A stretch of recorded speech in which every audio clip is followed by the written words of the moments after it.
nous allons voir comment créer un indicateur technique pour MetaTrader 5. Quand vous installez MT5, vous disposez nativement de nombreux indicateurs techniques. Vous pouvez également en télécharger sur internet, mais il se peut que vous ayez pensé à votre propre indicateur technique et vous allez pouvoir le coder assez facilement en MQL5. Nous allons créer l'indicateur High-Low qui va nous indiquer les prix les plus hauts et les plus bas sur les N dernières périodes. Cet exemple provient du livre d'Andrew Young sur la création d'experts avec MetaTrader 5. Le lien est en description. Tout d'abord, je vais créer l'indicateur technique qu'on pourra ensuite utiliser sur un graphique, mais on pourra aussi l'utiliser dans un expert, et dans un second temps, je vais créer un expert vraiment minimaliste qui va simplement utiliser notre nouvel indicateur technique. Pour créer un indicateur technique, il faut faire un clic droit sur indicateur, nouveau fichier, automatiquement on nous propose de créer un indicateur personnalisé, on lui donne son nom, et ensuite on nous demande de faire le choix entre deux versions de la fonction onCalculate. La fonction d'événement associée à un indicateur technique n'est pas la fonction onTick comme avec un expert, mais la fonction onCalculate. Il existe deux versions de la fonction onCalculate, elles ont en commun deux arguments, rateTotal et prevCalculated. Le premier argument vous retourne le nombre de barres que vous allez récupérer, et le deuxième argument vous retourne le nombre de barres sur lequel vous avez déjà calculé l'indicateur technique et qui n'aura pas besoin d'être recalculé à nouveau lors d'un changement de prix. Alors quelle version utiliser? Eh bien ça va dépendre de votre besoin. Dans la première version, vous allez laisser l'utilisateur choisir le prix sur lequel il veut calculer l'indicateur technique. Donc c'est le cas de la moyenne mobile. On vous laisse choisir si vous voulez l'appliquer au prix de fermeture, au prix d'ouverture, ou bien au plus haut ou au plus bas. Avec la deuxième version de onCalculate, vous allez avoir à votre disposition toutes les informations relatives à une barre pour calculer votre indicateur technique.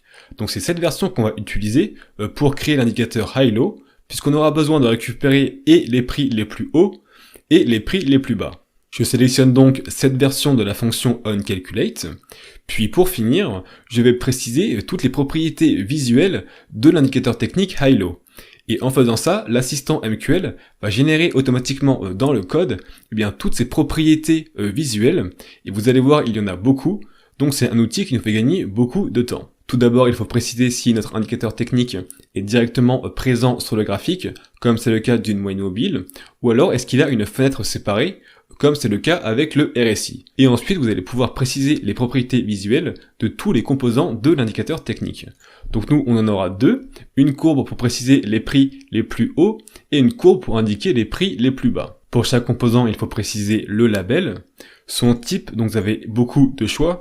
Le plus souvent, on va se servir d'une ligne, mais vous pouvez aussi utiliser un histogramme ou bien une barre. Et enfin, il faut préciser les couleurs. Comme vous pouvez le voir, l'assistant MQL nous a généré quasiment 60% du code dont on aura besoin. Donc tout d'abord, on a toutes nos propriétés graphiques. On retrouve bien notre nombre d'indicateurs, leur label, leur couleur, ou bien leur forme. Il nous a également généré les deux buffers liés à nos deux composants. Donc toutes les données qui seront à l'intérieur de ces tableaux seront projetées sur le graphique. Il nous a également généré la fonction onInit qui fait appel à la fonction setIndexBuffer qui permet d'associer à chaque buffer un index. Donc rappelez-vous dans la vidéo où on utilisait des indicateurs techniques en MQL5, on avait vu que dans le cas où plusieurs composants étaient présents dans l'indicateur technique, comme c'est le cas avec les bandes de Bollinger, pour savoir avec quelle bande on travaillait, il fallait se fier à un index. Et enfin, il nous a généré la fonction onCalculate, donc on n'aura plus qu'à compléter cette fonction pour terminer notre indicateur technique High-Low. Nous allons commencer par définir nos deux buffers, ainsi que nos deux données d'entrée qui nous intéressent, comme des séries temporelles classées par ordre décroissant du temps. Ensuite, nous devons déterminer l'index de la barre la plus ancienne pour laquelle nous n'avons pas encore calculé l'indicateur. Donc dans le cas où l'argument prevCalculated est égal à 0, donc dans le cas où aucun indicateur n'a été calculé pour aucune barre, l'index de la barre la plus ancienne est égal à rateTotal moins 1.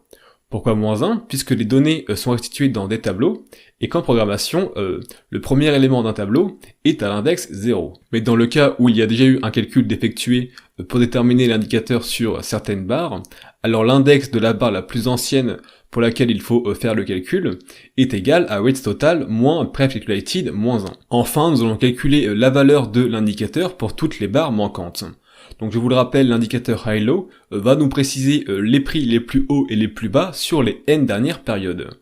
On va laisser l'utilisateur choisir le nombre de périodes sur lesquelles il veut trouver le minimum et le maximum. Il nous faut donc définir un input période qui sera un nombre entier et qui sera initialisé à 8. Pour chaque barre manquante, on va donc alimenter nos deux buffers avec les valeurs les plus hautes et les plus basses de nos tableaux high et low en partant de l'index i jusqu'à l'index i plus période. Enfin, il faudra retourner la variable waitTotal car c'est cette valeur que nous allons récupérer quand on va appeler la fonction copyBuffer lorsqu'on voudra récupérer l'indicateur dans un expert. Voilà, l'indicateur est terminé, on n'a plus qu'à compiler, compilation qui termine d'ailleurs en erreur. Ah oui d'accord, petit problème de copier-coller, j'ai pas les bons noms de buffer. Voilà, maintenant que c'est bien compilé, on va pouvoir le lancer sur un graphique et on va pouvoir s'en servir dans un expert. Pour lancer l'indicateur, vous n'avez qu'à le glisser sur le graphique. Je vais changer le nombre de périodes sur lequel nous allons tout chercher le prix le plus haut et le prix le plus bas. Je vais définir 10 périodes et je vais aussi pouvoir personnaliser les couleurs. Donc le bas, on va les mettre en jaune fluo. Voilà, maintenant nous allons voir comment récupérer cet même indicateur dans un expert MQL5. La méthode pour travailler avec un indicateur technique personnalisé depuis un expert MQL5 est vraiment très proche de la méthode pour travailler avec un indicateur qui est présent nativement dans MQL5. Donc si vous ne savez pas comment on fait, je vous invite à aller voir la vidéo que j'ai fait à ce sujet.